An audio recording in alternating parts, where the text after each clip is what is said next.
the Deputy Speaker, I got it right this time. Your Councilwoman, our Councilwoman, Diana Ayala, please come up and say a few words.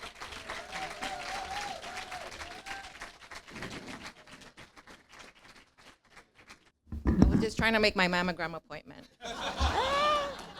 Ladies, make sure that you get yours.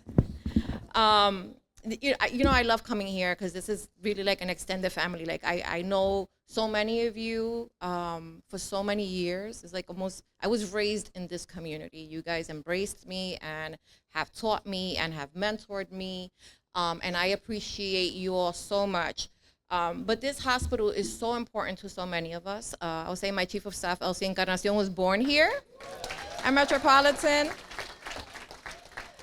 When I was unfortunately diagnosed with high blood pressure, it was here at Metropolitan that I got my care. When I got my first bout of COVID, it was here that I got my care.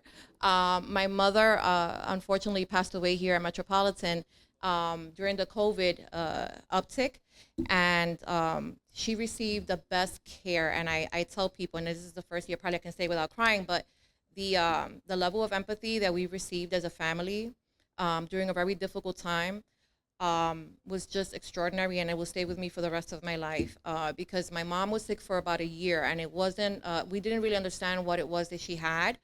And it wasn't until we brought her here to Metropolitan that, we finally had that clarity, but also the immediacy with which, the staff was able to get someone to come and speak to us and make sure that we were okay and that we were processing the delicacy of the attending and the ICU with the family.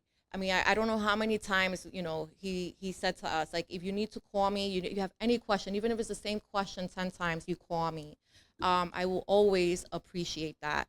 And I know that that is not specific to me. I know that that is the quality care that all of our residents receive here at Metropolitan Hospital. And that is why I have been, so happy to have had the platform to allow me to make some change in the hospital.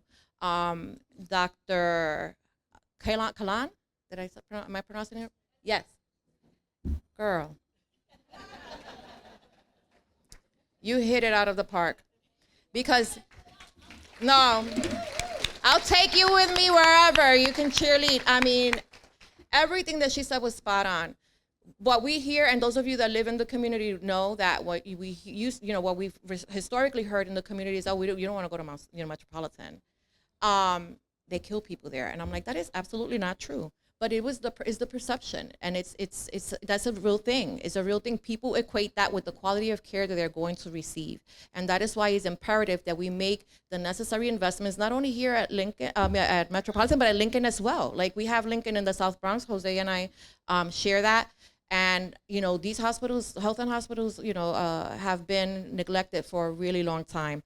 I will say that it is the cleanest hospital. It is, I always go there and I'm always fascinated by how nice and clean and tidy it is. But I do recognize the shortcomings and how complex it is to be able to provide the level of care that you want to in a space that's so restrictive. So we, on my end, what we have been able to do, and I wish that this is my last year in the city council. I wish that I could have done more. And I will continue to fight, till my last day to do that.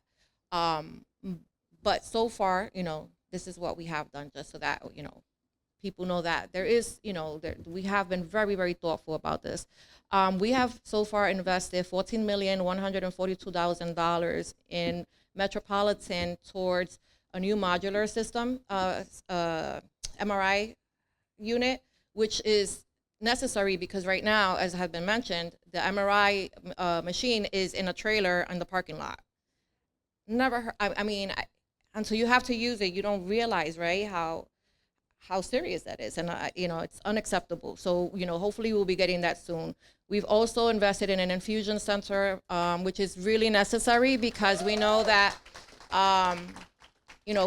specifically women that come here, that are experiencing, breast cancer diagnoses, they have to get their care in different areas, right? And so the infusion center will just bring everything together so that they're receiving all of the resources and all of the services that they need in one single unit without having to travel throughout the whole hospital to get that.